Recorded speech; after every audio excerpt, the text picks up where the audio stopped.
In this video, we're going to take a look at the first day of limits. We're going to talk about what a limit is, and we're going to look at two different ways to determine a limit. So let's just jump right in. First of all, what is a limit? Well, a limit is what you think of when you think of, for example, a speed limit. The speed limit tells you how fast you are legally allowed to drive your car. If you exceed the speed limit, you're liable to get a ticket. So, what's legal? Well, it's legal to actually drive all the way up to, for example, if you're on a highway that's 55 miles per hour. Are you allowed to drive 55 miles per hour? Yes, that's legal. Are you allowed to drive 54 miles per hour? Yes, you are allowed to drive up to the speed limit. Well, in mathematics, a limit is basically a y value that is being approached. And the most important word in the entire definition, and this is not a formal definition, this is a working definition, a y value that is being approached as a defined or given x value is approached. Now, in mathematics, we remember that the x value is the independent value. It is the input, and the y value is dependent upon what x is. So in limit notation would look something like this. Find the limit as x approaches a particular value. In this case, I'm using a generic c to represent a number. Find the limit as x approaches a particular value of a given function. And then it would be your job through some process to determine what y value am I getting closer and closer and closer to as I approach a particular x value. Now, there are basically three ways that a limit can be analyzed, and in this video we're going to look at analyzing a limit graphically. We're going to look at analyzing a limit using a table, and in a subsequent video we'll look at analyzing a limit analytically, and that basically means by using algebra techniques or trig. Whoops, I spelled that wrong. So, again, using algebra techniques.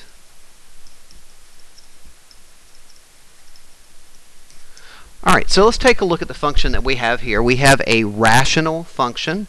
Remember that the root word of rational is ratio.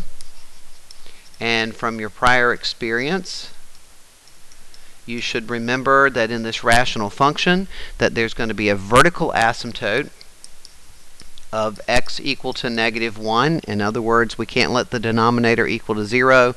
So if x is equal to -1, the denominator would be equal to 0, and we get a vertical asymptote. The horizontal asymptote for this particular function is the quotient of the leading coefficients, because the degree in the numerator and the denominator is the same. So we would have a horizontal asymptote of y equal to 2. Now notice that those two lines are not dotted in the graph, but they are certainly implied by the graph.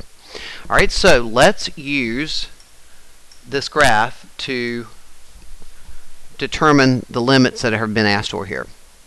So in letter A, we are finding the limit as x approaches positive infinity. So we are supposed to get onto the function f of x, and we are to travel towards positive infinity. So the limit as x approaches in positive infinity of the function f of x is. So what they're asking you is, what y value will you approach as you travel towards positive infinity? Now, there's no need to get onto the graph way out here, because we're traveling towards positive infinity. So we're going to start traveling. Let's just say we'll jump onto the graph right here. We're traveling towards the x value of positive infinity. And as we travel towards positive infinity, obviously this is really asking you in a fancy way, what is the end behavior or the right end behavior of this function? And since the horizontal asymptote is y equal to 2, we know that as we travel towards positive infinity, the y value that we're getting closer to in this case is 2. Now, we'll never actually get to 2 on this function, but we will approach 2, and that's the important thing. What are we approaching? In letter B, notice now we are finding the limit or the y value that is being approached as we go towards negative infinity. So this would be the left end behavior. It's a fancy way of asking for the left end behavior. So now we're going to get onto the function. I'll start up here, and we're traveling towards the left. So moving left, moving left, moving left till we get to negative infinity, which we obviously can't get to. But as we get closer to negative infinity, the y value that we are moving closer to, again, is that y value of the horizontal asymptote, which is 2. Alright, let me clear my graph here, and we'll move on to the next example. In the next example, we are approaching a defined x value, and in this case we have been asked to approach the x value of 3 of f of x. Now the x value of 3, 1, 2, 3 is right here. So we are to get onto the graph. Now this is an important part we haven't talked about yet, and we're going to actually write this down when we get to the next page. But in order for a limit to exist, a limit exists if and only if the left and right limits agree. Now we're going to formalize that and write that up in just a second. But what we're talking about, our goal is to move towards this x value of 3 on the graph. Now, certainly there is a y value at 3. F of 3, if we substitute 3 into the function, we get an output of 7/3. So there really is a real y value when x is 3, unlike when we approach positive infinity and negative infinity. However, keep in mind that this y value that we actually get to is not what we're going after. We're going after what we approach. So we're going to approach from both sides. We're going to come towards the graph, towards the number 3 from the left side. So if I travel from the left side, I'm going to start down here. I'm traveling from the left, from the left, from the left, from the left, from the left, from the left, and I want to get infinitely close to the number of 3 without necessarily getting there. All right, if you think of me driving a bus, if we were on the bus looking out the window, as we get closer to 3, what y value are we getting closer to? Well, obviously we're getting closer to that actual y value of 7/3. So the left limit coming in from the left side, the y value that we're getting closer to is 7/3. All right, now we're going to find the right limit, which means we start on the right hand side of 3 and we move towards, we're coming from the right, from the right, from the right, and we're trying to get infinitely close to the x value of 3. Now we're on the blue bus. We look out the front window and we ask ourselves, what y value do you see? Well, if you look out the front, we're getting closer to 7/3. When we were on the red bus or from the left, we were getting closer to a y value of 7/3. And since these two y values, since we're agreeing on what we're seeing, the overall limit is 7/3. If the two limits do not agree, then there is no limit, because remember, a limit is about what we approach. Okay, let's take a look at the next example. Let me get rid of this so I can use my graph over again. So this time we're approaching an x value of -1. So I want to move close to -1, and here's -1. Now we already know that -1 is our vertical asymptote, so we can't actually get to -1. We can only move close to it. We want to come in from the left. So as I come in from the left, coming from the left, coming from the left, coming from the left, it appears that I am moving closer and closer to a y value of positive infinity. which means that the left limit does not exist because infinity is not a number. We're looking for a number that we're approaching. We can't really get to infinity. On the right-hand side, because remember we have to investigate from both sides, we want to move towards -1 from the right-hand side. So we're moving from the right, from the right, from the right, from the right. And as we move from the right, getting closer to -1, we're getting closer to a y value. When you look out the window, you're seeing that we're moving towards negative infinity, which means also the right limit does not exist. Now, we already know that the overall limit can exist because neither right limit nor left limit exists. But beyond that, on the red side, we're approaching positive infinity, and on the right side, we're approaching negative infinity, and they don't agree. So there's no limit. We're not approaching a particular y value. All right? There are 3 reasons that a limit would not exist. Reason number 1, the left and right limits do not agree. Now, the way that you write that up, and I might have to use the next blank and then I'll kind of move it down or something, but the left limit would say the limit as x approaches a particular value, c, that's holding the place of a number, and notice I put a little minus sign, like a superscript there.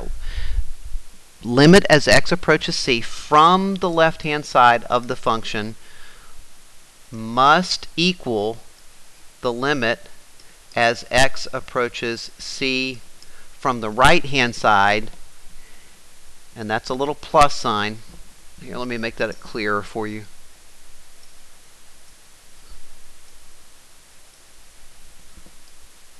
Okay, so the limit from the right side of the function, and if those two y values agree with each other, then the limit exists. If those two y values don't agree with each other, then limit does not exist. So the left and right limits do not agree is one reason that a limit would not exist.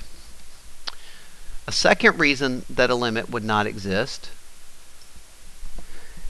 is because of unbounded behavior.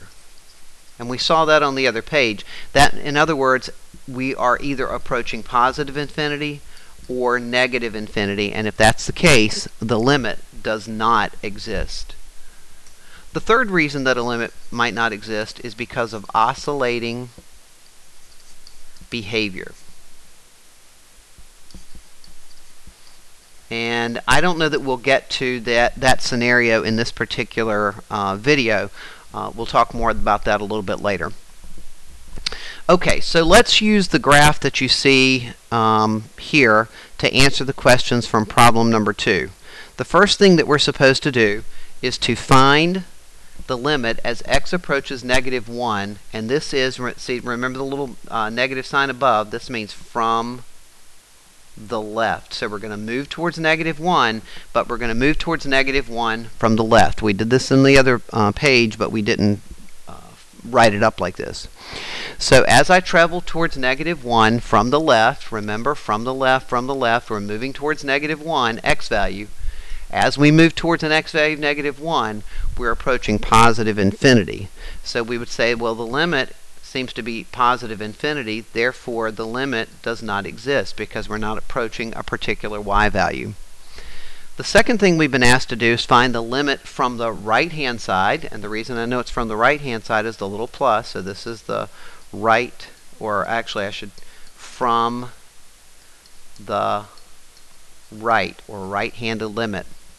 So now I'm moving towards -1, traveling from the right, and I'm getting closer and closer and closer to -1. As I get closer to -1, you can see that I'm approaching negative infinity.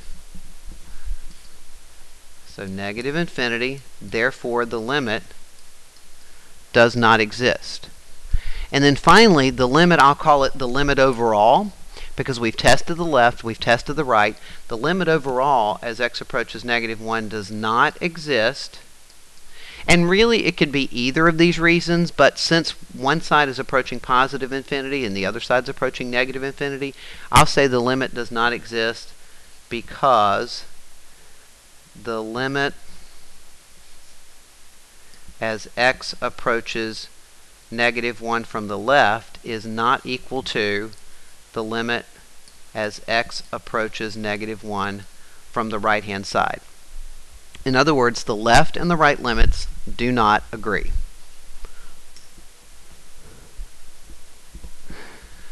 Now, we've looked at finding limits using a graph. Let's talk about finding limits using a table. Now, we're doing exactly the same thing. We're trying to accomplish exactly the same thing. We're using the same function, but instead of looking for a pattern in a graph, we're going to look at a pattern in a table. We've been asked to find the limit as x approaches 3, and we already know from the other page that the answer is 7/3. So we'll go ahead and put that in the blank. And we're not going to put the number 3 in the table. That's what we want to approach. So we're going to come in from the left, and we're going to come in from the right. So this would be from right, and this would be from the left. Now, when you're choosing numbers in your table, you want to choose numbers that are very, very, very, very close to the number 3. So we're not going to do 0, 1, 2 because the number 2 is infinitely far away from 3. So we're going to choose numbers like 2.999, very close, 2.99, and 2.9. On the other side of 3, we're going to choose things like 3.001, because again, we want to be very, very close, and 3.1. Now, to calculate these, we're not going to calculate them by hand. You're going to want to use your calculator for that. Alright, so I have my calculator out, and I'm going to go into the calculator, and there are lots of ways to calculate this. I think the easiest way is to take the function and put it into y1. Make sure you put your numerator in parentheses and your denominator in parentheses. The next thing that I'm going to do, there are lots of ways I could do this. I'm going to use a table, and when I use the table, first of all, I'm going to go to table set. So that would be second window or table set. Notice that I'm going to start my table at 3. And instead of putting this on auto, because these decimal numbers are really, really close to 3, but it would take forever to scroll to find them. So I'm going to go for the independent variable. I'm going to highlight ask. And now, when I actually go to the table, which would be second graph or right above graph, notice that it doesn't give me a table because it's waiting for me to ask for the particular x value that I want. So I'm going to put in the one closest to 3 on the left, 2.999, enter, and then I see a y value of 1.74, I think it was 99. Yeah, let's view always on top. Okay. 1.7499. Now again, I'm looking for a pattern here. I'm going to put in 2.99, and I get 1.794.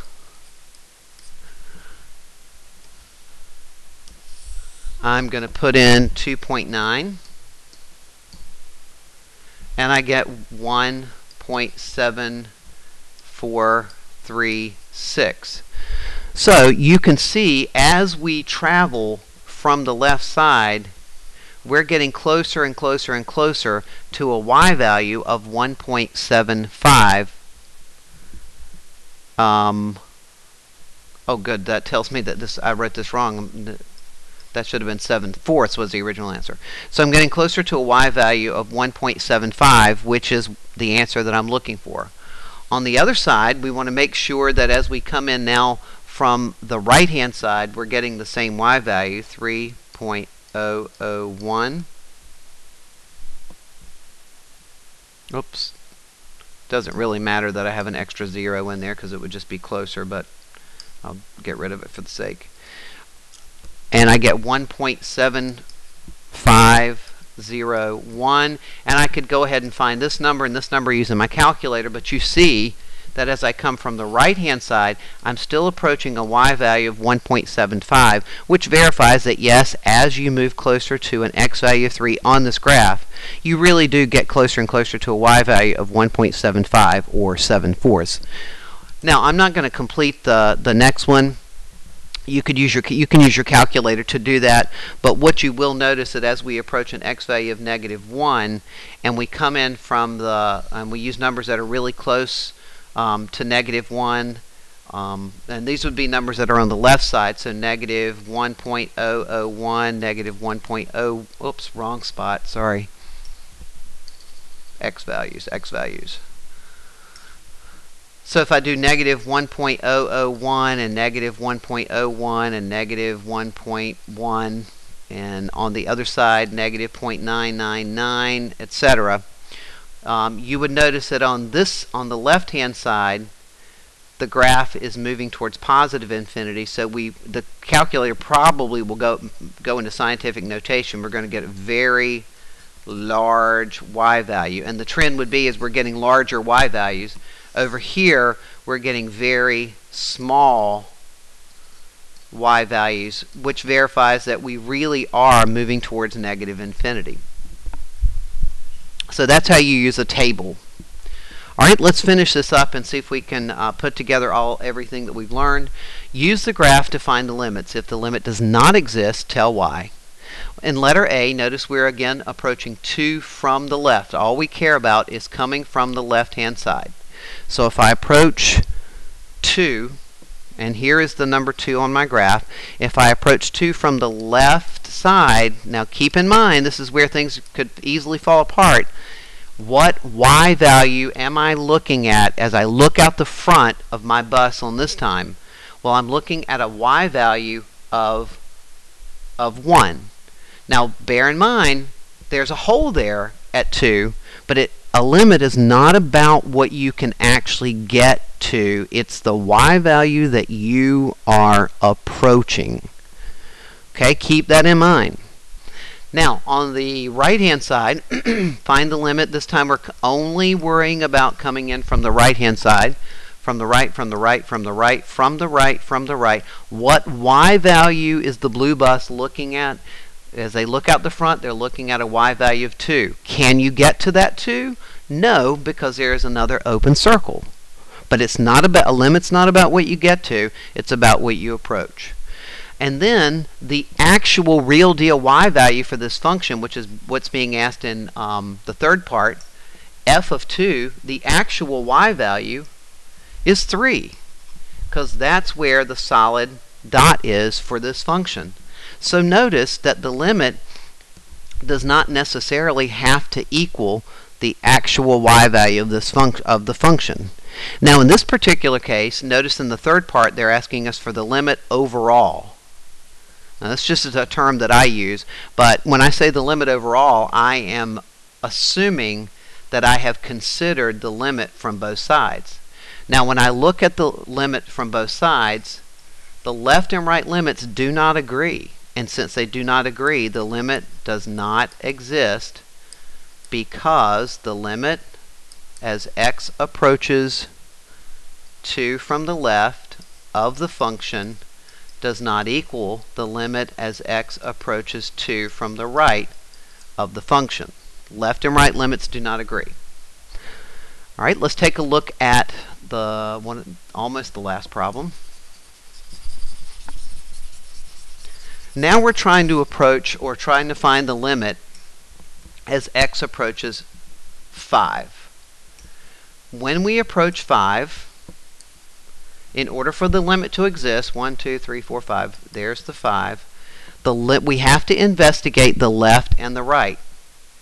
Now notice that this is not on, is that a 5? 1, 2, 3, 4, 5. 1, 2, 3, 4, 5, 6, 7, 8, 9, 10.